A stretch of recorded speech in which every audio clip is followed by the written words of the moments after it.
Hello students, once again I welcome you all in this online class. So we are going through the topic that is valuation of goodwill, and in last 2 or 3 videos I have discussed that what is goodwill and what are the methods of goodwill, and out of that methods we had discussed first method, that was average profit method, and today we are going to start another method, that is second method of valuation of goodwill, and that method name is super profit method. Super profit method means if there any reconstitution in the partnership firm, if any partner change their PSR, or if any new partner is coming in the business, if any existing partner is retiring from the partnership business, then goodwill are valued. And for the valuation of goodwill, firm can use any of the 3 methods as per the consent of the partners. So what is the second method, that is super profit method? How goodwill will be valued as per the super profit method? So super profit, by name it is clear that super profit means higher profit. Super profit means higher profit, or you can say that profit above normal profit. ठीक है, super profit above normal profit. Normally if a business is getting profit of rupees 1 lakh, and in any of the year if they are getting 1,70,000 or 2 lakh or beyond 2 lakh, so that means this difference, that means beyond this 1 lakh rupees profit, means 1,50,000, 2 lakh, 2,50,000, it will be called super profit for the partnership firm, because they are getting more than their normal profit. तो normal profit से ज्यादा का मतलब क्या है? Super profit. तो कभी कभी जब पार्टनरशिप फर्म में गुडविल का वैल्यूएशन करना होता है, तो पार्टनर्स ये डिसाइड करते हैं कि हम अपना जो हमारी जो अपनी एक्सपेक्टेड प्रॉफिट होगी, नॉर्मल प्रॉफिट होगी, वहां तक तो हम अपनी गुडविल कुछ भी नहीं मानेंगे. नॉर्मल प्रॉफिट का मतलब, अगर कोई भी बिजनेसमैन किसी पार्टिकुलर मार्केट में अगर पैसा इन्वेस्ट करता है, तो एक एक्सपेक्टेशन होती है कि जनरली कैपिटल का 10% उसको साल भर में प्रॉफिट हो ही जाएगा, या 12% प्रॉफिट हो जाएगा. कोई भी बिजनेस करेगा without putting any extra effort. If a person will invest any amount of capital, then at least he will get at least 10 to 12% profit every year. It is assumption, and it will be average profit. It will be normal profit. It will be normal profit. Means by investing any capital, or by any businessman will get 10 or 12% profit over their capital amount. But if in that same market or in the same business, if a particular businessman is getting 20% return over his capital, then it means he is getting most return in compared to another businessman. So if the businessman who is getting more profit than that normal rate, 10 to 12%, so if a person is getting 20% profit, so this 8% profit means 12 to 28% profit will be considered as super profit for the partnership business. Super profit तो मतलब क्या है? Super profit के लिए क्या है? Normal profit से ज्यादा अगर कोई बिजनेस कमाता है तो वही उसका सुपर प्रॉफिट होता है. सुपर प्रॉफिट के लिए गुडविल का वैल्यूएशन कैसे किया जाता है? फॉर्मूला लिखते हैं. Goodwill is equal to super profit multiplied by number of years of purchase. It is the formula for valuation of goodwill under super profit method. And how number of year of purchase, it will be given in the question like previous methods. But super profit, what is super profit? How it will be calculated? So formula for super profit is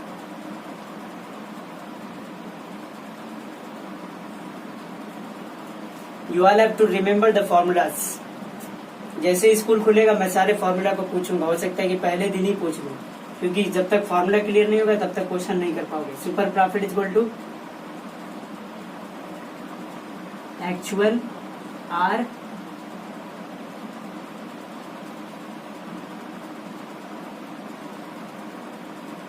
average profit minus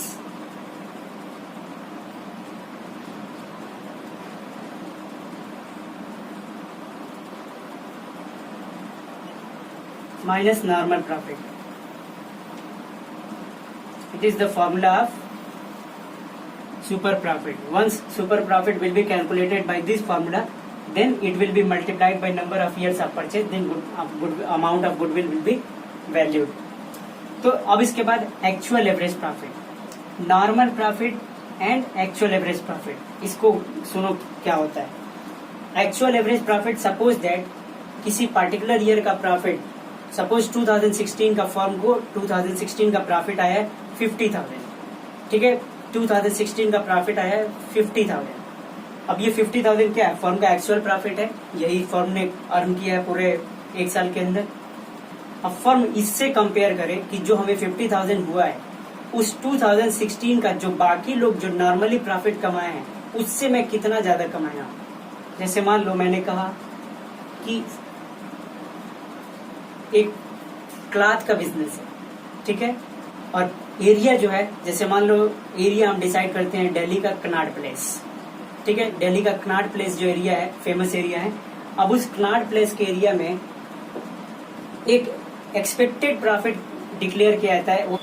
जो भी Connaught place में cloth का business करेगा, ठीक है ना, वो जितना भी अपना कैपिटल लगाएगा उसका कम से कम 10 to 15% उसको प्रॉफिट मिल जाएगा, सपोज 15%, ठीक है। अब सपोज उस केस में अगर हमारा कैपिटल, कोई बिजनेसमैन जिसकी कैपिटल 1 लाख होगी और जो 15% का जो प्रॉफिट है, इसको हम क्या बोलते हैं, 15% का नॉर्मल रेट ऑफ रिटर्न, ठीक है ना, 15% पर एनम, ये नॉर्मल रेट ऑफ रिटर्न है कि नॉर्मली क्या है, सबको यही 15% का प्रॉफिट हो जाएगा। तो जो जितनी ज्यादा कैपिटल लगाएगा अपनी कैपिटल का 15% पाएगा। तो सपोज किसी की कैपिटल 1 लाख है, तो 1 लाख पे 15% मतलब उसको प्रॉफिट कितने का होगा, 15,000 को का होना चाहिए। ये तो अगर कोई 1 लाख लगा करके 15,000 का प्रॉफिट कमा ले रहा है, तो ये क्या है, ये एक नॉर्मल प्रॉफिट है, ठीक है, नॉर्मल है। मतलब कोई भी बिजनेसमैन बिना कोई एक्स्ट्रा एफर्ट लगाए हुए बस उस मार्केट और उस बिजनेस की, यानी क्लॉथ का बिजनेस और उस कनॉट प्लेस का मार्केट का ही वो क्रेडिट होगा कि उसको 15% का प्रॉफिट हर साल हो जाएगा नॉर्मली।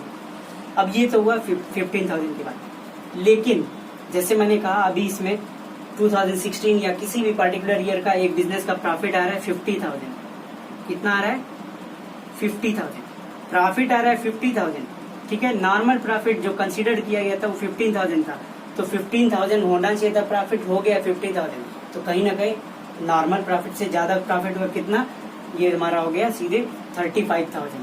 तो 35,000 यहाँ पे क्या होगा, सुपर प्रॉफिट माना जाएगा। यानी हमारा एक्चुअल प्रॉफिट हमारे नॉर्मल प्रॉफिट से जितना ज्यादा होगा वही क्या माना जाएगा, सुपर प्रॉफिट, ठीक है। मैं कहूँ कि 15,000 कोई भी कमा सकता है, लेकिन एक बिजनेसमैन है 20,000 कमा ले रहा है, तो इसका मतलब 5,000 उसने एक्स्ट्रा अर्न किया, तो एक्स्ट्रा अर्न क्या किया, वो एक्स्ट्रा अर्निंग ही क्या उसकी कहलाएगी, super profit. I think clear हो गया होगा। कभी कभी क्वेश्चन क्या होता है, एक पर्टिकुलर ईयर की बेसिस पे अपने नॉर्मल प्रॉफिट से कंपेयर किया जाता है, और कभी कभी क्या होता है, ये जो सिचुएशन होती है देखा जाए तो प्रैक्टिकली ये पॉसिबल नहीं है।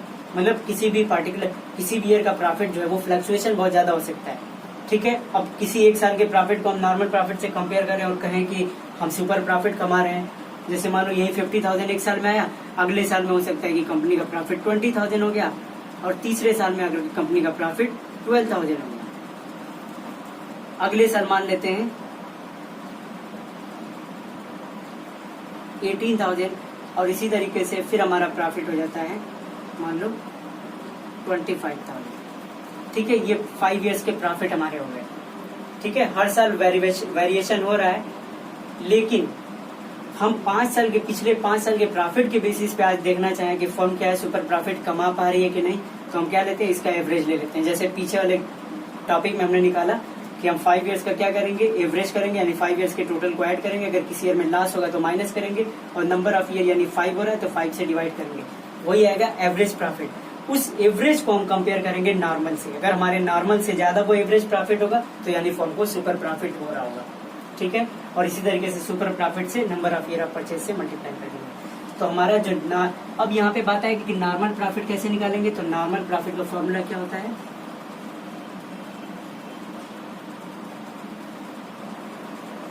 Normal profit is equal to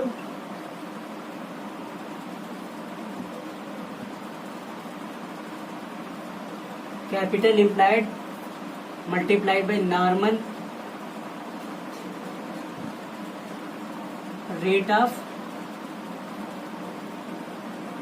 return upon में 100।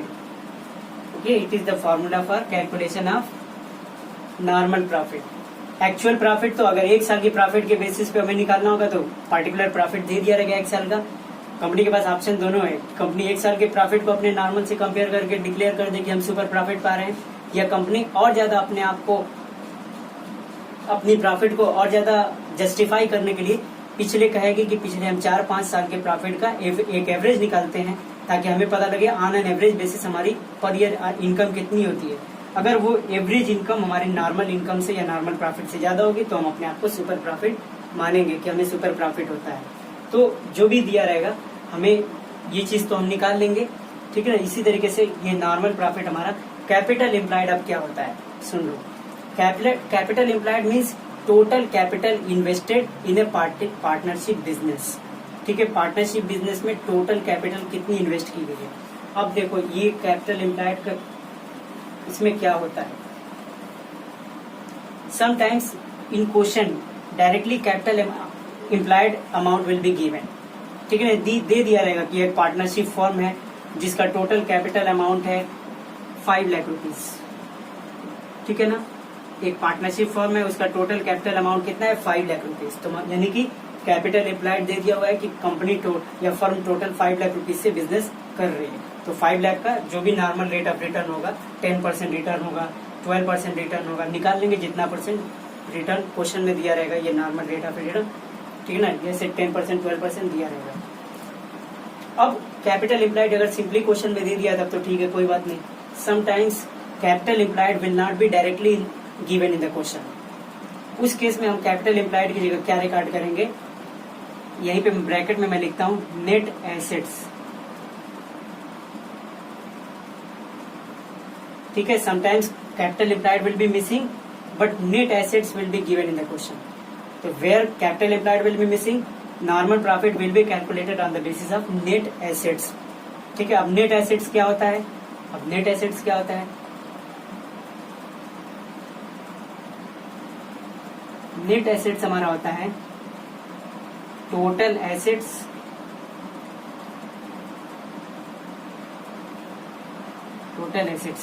याद रखना इसमें कैश भी आएगा क्योंकि क्वेश्चन फंसाने के लिए दे दिया होता है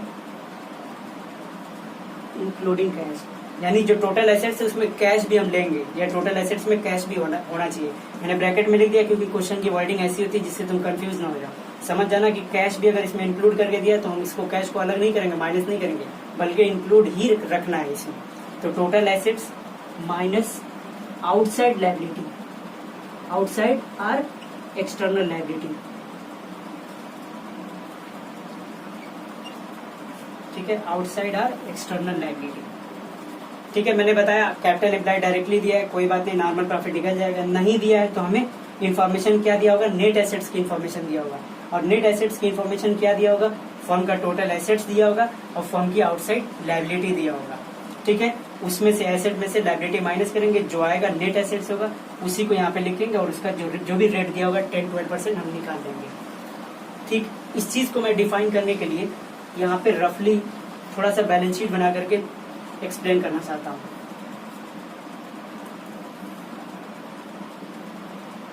चलो ये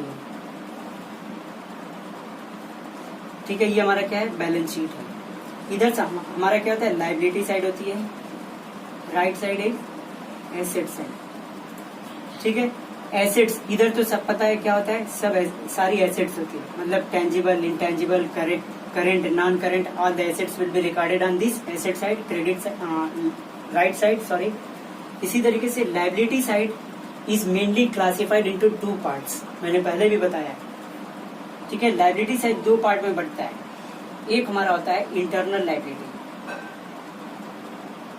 इंटरनल और एक्सटर्नल। इंटरनल लायबिलिटी में क्या आता है, कैपिटल एंड रिजर्व्स। जितनी बिजनेस की कैपिटल होती है, ठीक है, फर्म की कैपिटल होती है। फर्म की कैपिटल क्या है, बिजनेस, हमने 11th में पढ़ा हुआ है कि accounting is always done from the point of view of business, not from the point of view of businessman. तो इसीलिए बिजनेस के पॉइंट ऑफ व्यू से जो बिजनेसमैन से कैपिटल आता है वो कभी न कभी बिजनेसमैन को वापस करना है। इसलिए बिजनेस के लिए क्या, वो इंटरनल कैपिटल है, ओनर को वापस करना है कभी न कभी। इसी तरीके से रिजर्व या एकुमुलेटेड प्रॉफिट या इसी तरीके से रिटेन्ड अर्निंग के नाम से पढ़ चुके हो, ठीक है ना। If there will be any amount in the form of reserve और in the form of retained earning, then again retained earning is related to owners. Means if there will be requirement in the business, then it will be used for the betterment of the business. But if there will be useless reserves in the business, then it will be given back to the owners. तो कहीं ना कहीं ये भी क्या है, ये भी इंटरनल लायबिलिटी होती है। उसके बाद हमारे एक्सटर्नल लायबिलिटी में क्या हो, जैसे मैंने बैंक लोन लिया, बैंक लोन वापस पे करना है एक्सटर्नल पर्सन को। क्रेडिटर्स क्या है, एक्सटर्नल लायबिलिटी है। बिल्स पेबल एक्सटर्नल लायबिलिटी है, ठीक है। So these are the external liabilities. अब इसी तरीके से आउटस्टैंडिंग एक्सपेंसेस, ठीक है, इसी तरीके से अनअक्रूड इनकम यानी income received in advance, that are liabilities for the business, ठीक है। तो कैपिटल रिजर्व को छोड़कर जितनी लायबिलिटी हमारी होती है एक्सटर्नल लायबिलिटी होती है। अब मैं थोड़ा इस फॉर्मूले को ध्यान से देखना और इस स्ट्रक्चर को देखना, ठीक है। मैंने कहा कि कभी कभी डायरेक्टली कैपिटल इम्प्लाइड दे दिया रहेगा, ठीक है, दे दिया है क्वेश्चन में, ठीक है। नहीं दिया है तो अगर हमें यही हमारा पार्ट जो इंटरनल वाला पार्ट होता है, इसी को हम क्या बोलते हैं, कैपिटल इम्प्लाइड बोलते हैं।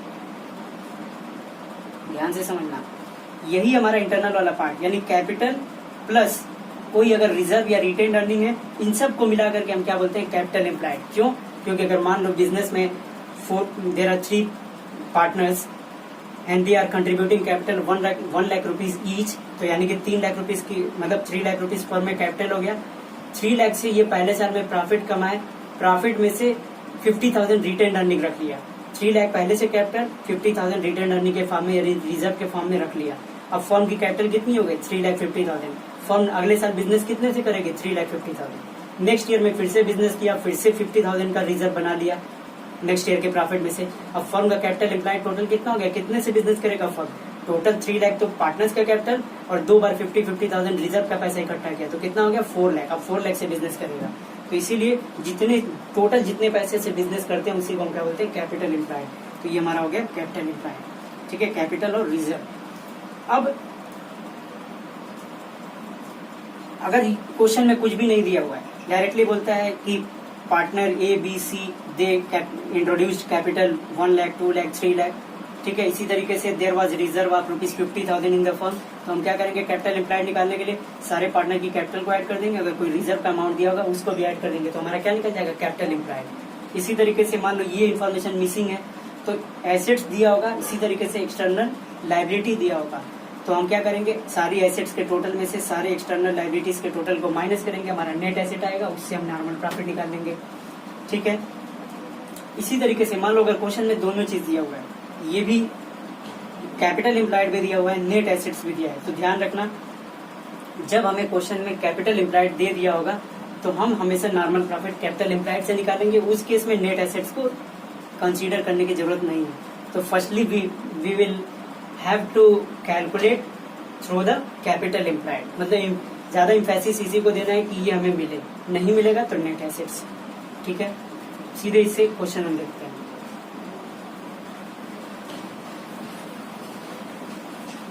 ये हमारे फॉर्मूले हो गए, ठीक है। एक्सरसाइज क्वेश्चन नंबर 9 शेयर करते हैं। A firm earned a profit of ₹80,000, ₹1 lakh, ₹1,20,000 and ₹1,80,000 during 2015-16, 16-17, 17-18 and 18-19, ठीक है। Profit of 4 years are given. The firm has capital investment of ₹5 lakh. अब देखो कैपिटल इम्प्लाइड कितना क्लियरली दिया हुआ है कि the firm has capital invested of ₹5 lakh. Firm के पास कितने की कैपिटल इन्वेस्ट थी, 5 लाख की, यानी कैपिटल एम्प्लॉयड दिया है। कह रहा है a fair rate of return on investment is 15% per annum, normal rate of return 15% दिया हुआ है। कह रहा है calculate goodwill of the firm on the basis of based on 3 years purchase of average profit, average super profit of last 4 year। कह रहा है कि एवरेज सुपर प्रॉफिट का, यानी एवरेज सुपर प्रॉफिट का 3 years number of year of purchase से हमें goodwill calculate करना है। सबसे पहले हम क्या करेंगे, 4 years के प्रॉफिट का एवरेज प्रॉफिट निकालेंगे। यहाँ लिखो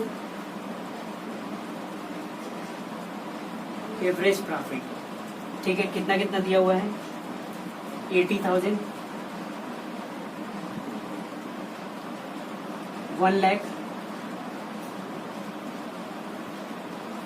1,20,000,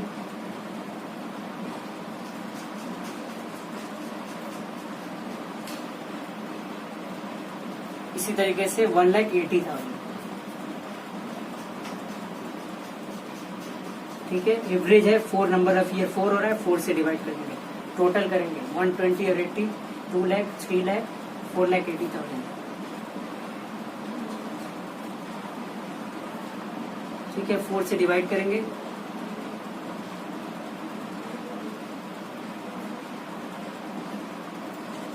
इट इज 1,20,000, ठीक है। एवरेज प्रॉफिट हमारा कितना गया, 1,20,000।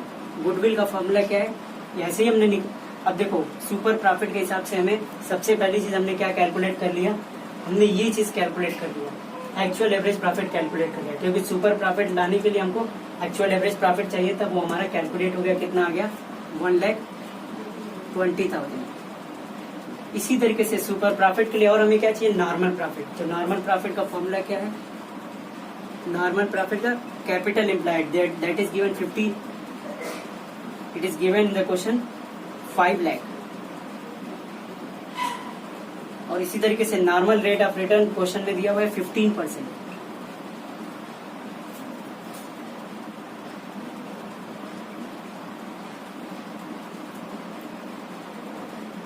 $75,000, ठीक है। नॉर्मल प्रॉफिट आ गया। अब हमारा एक्चुअल एवरेज भी पता है, नॉर्मल प्रॉफिट पता है, सुपर प्रॉफिट निकाला जा सकता है।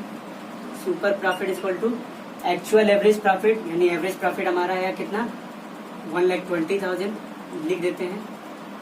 Average profit minus normal profit, average profit it was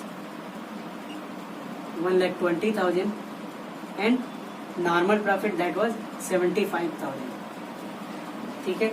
it will come 45,000, ठीक है, इट विल कम 45,000। इसी तरीके से हमारा सुपर प्रॉफिट आ गया। जब सुपर प्रॉफिट आ गया, सुपर प्रॉफिट को नंबर ऑफ गुडविल का फॉर्मूला लिखते हैं आप, ठीक है। Goodwill is equal to super profit multiplied by number of year of purchase. Super profit हमारा आया है 45,000, number of year of purchase it is given 3 years, it is given in the question कि हमको 3 years की purchasing दिया है। ये हमारा इस 1,35,000, ठीक है। यही क्वेश्चन में आंसर भी है 1,35,000। तो इस क्वेश्चन को देखो, ये फॉर्मूला सारे लोग को फॉर्मूला पता होना चाहिए, ठीक है ना। सबसे पहले अगर सुपर प्रॉफिट मेथड से गुडविल कैलकुलेट करना है तो हमें सुपर प्रॉफिट चाहिए।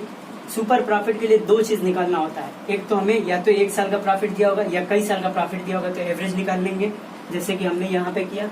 इसी तरीके से नॉर्मल प्रॉफिट इस फॉर्मूले से हम निकाल लेंगे, ठीक है। कैपिटल इन्वेस्टेड दिया होगा और रेट ऑफ रिटर्न दिया होगा। अब उसके बाद इसी एवरेज प्रॉफिट में से हम ये नॉर्मल प्रॉफिट माइनस करेंगे, ये हमारा सुपर प्रॉफिट आ गया। सुपर प्रॉफिट को number of year of purchase से मल्टीप्लाई करेंगे, 1,35,000 आ जाएगा, ठीक है। इसी तरीके से एक question number 12,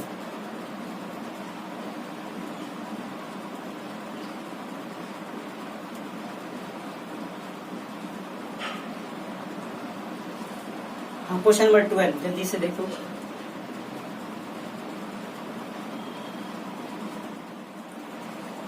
okay, C question number 12, a firm had assets ₹1 lakh including cash ₹10,000, ठीक है। यहाँ पे इंक्लूडिंग कैश दिया हुआ है, total assets 1 lakh. The partners capital was ₹70,000 and rest of the balance constituted the reserve. if normal rate of return is 10% and goodwill of the firm is valued at rupees 27,000 at 3 years purchase of super profit. Find the average profit of the firm.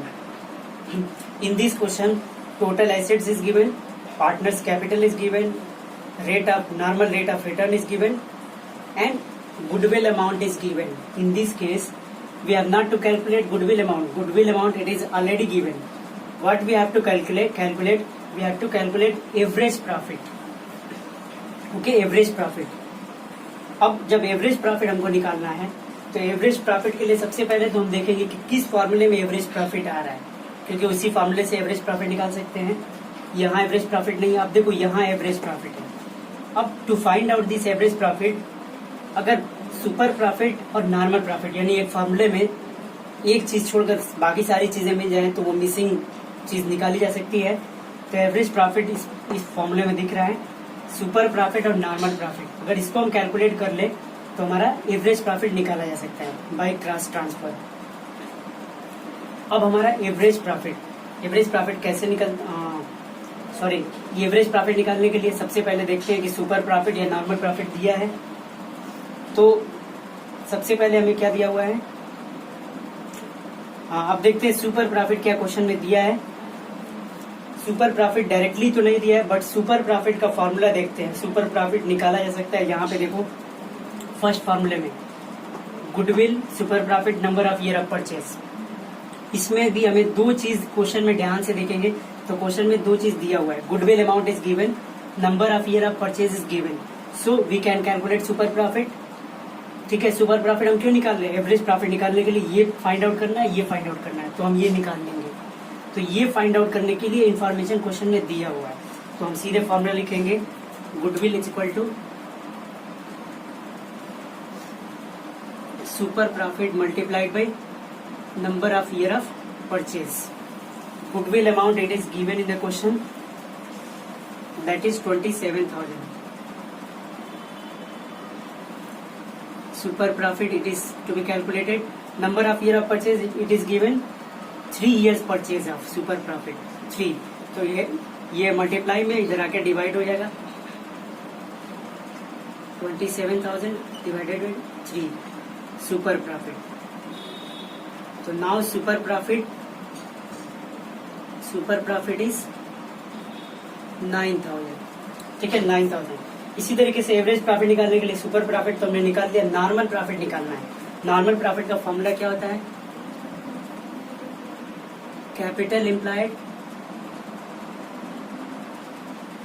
Multiplied by normal rate of return upon 100. Capital employed मैंने क्या question में direct दिया तो capital employed दिया होगा. इस question में क्या दिया है? फर्म की टोटल एसेट्स दिया 1 लाख. इसी तरीके से पार्टनर्स कैपिटल दिया 70,000 and rest of the balance constituted 10,000.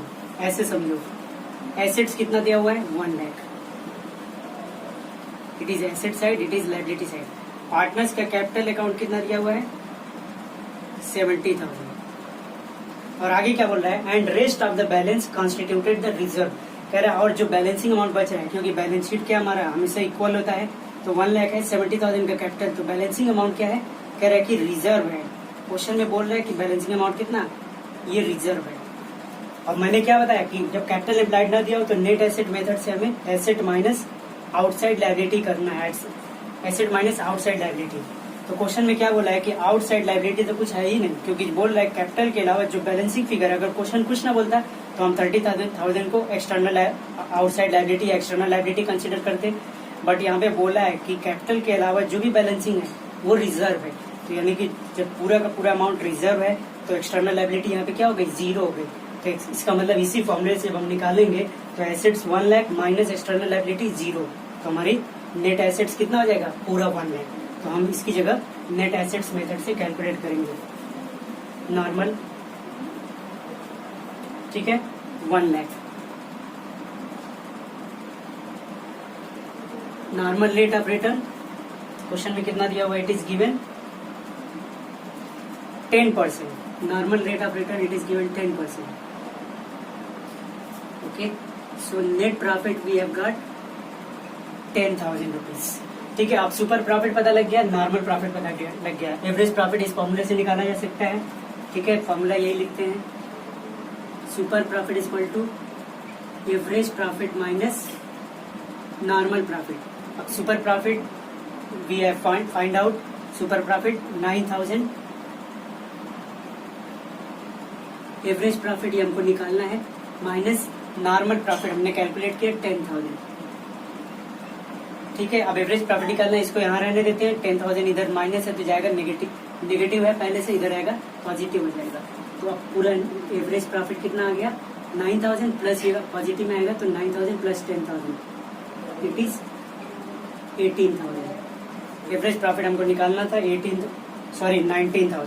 ठीक है, अब ये 19,000 क्वेश्चन में यही आंसर भी दिया हुआ है। ठीक है, तो इस क्वेश्चन में हमें गुडविल कैलकुलेट नहीं करना था, बल्कि क्या करना था, एवरेज प्रॉफिट कैलकुलेट करना था। ओके, एवरेज प्रॉफिट कैलकुलेट करना था, और एवरेज प्रॉफिट कैलकुलेट करने के लिए हम देखेंगे कि हमें एवरेज प्रॉफिट किस फॉर्मूले में मिलता है, तो यहाँ मिलता है। इससे रिलेटेड हम देखेंगे कि सुपर प्रॉफिट क्या हमारा दिया हुआ है क्वेश्चन में, नहीं दिया है तो क्या रिलेटेड इन्फॉर्मेशन है जिससे हम निकाल सकते हैं। तो सुपर प्रॉफिट डायरेक्टली तो नहीं दिया था, बट रिलेटेड इन्फॉर्मेशन दिया था जहां से हमने सुपर प्रॉफिट निकाल लिया। इसी तरीके से नॉर्मल प्रॉफिट के लिए हमें क्वेश्चन में नेट एसेट्स दिया हुआ था और नॉर्मल रेट ऑफ रिटर्न दिया हुआ था, तो सुपर नॉर्मल प्रॉफिट हमने निकाल लिया और उसके बाद इस फॉर्मूले में पुट करके मिसिंग वैल्यू यानी एवरेज प्रॉफिट को फाइंड आउट कर लिया। ठीक है, आज की वीडियो में बस इतना ही। जो सुपर प्रॉफिट मेथड था वो हमारा कंप्लीट हो गया, और आई थिंक कि जो जितने होमवर्क होंगे वो सारे क्वेश्चन इजीली कर पाओगे। कल से या नेक्स्ट वीडियो में हम कोशिश करेंगे कि third method, that is capitalization method, capitalization of average profit and capitalization of super profit. We will continue with the third method in next video. Okay, तो आज के लिए बस इतना ही। नेक्स्ट वीडियो में हम नेक्स्ट मेथड को डिस्कस करेंगे। Thank you.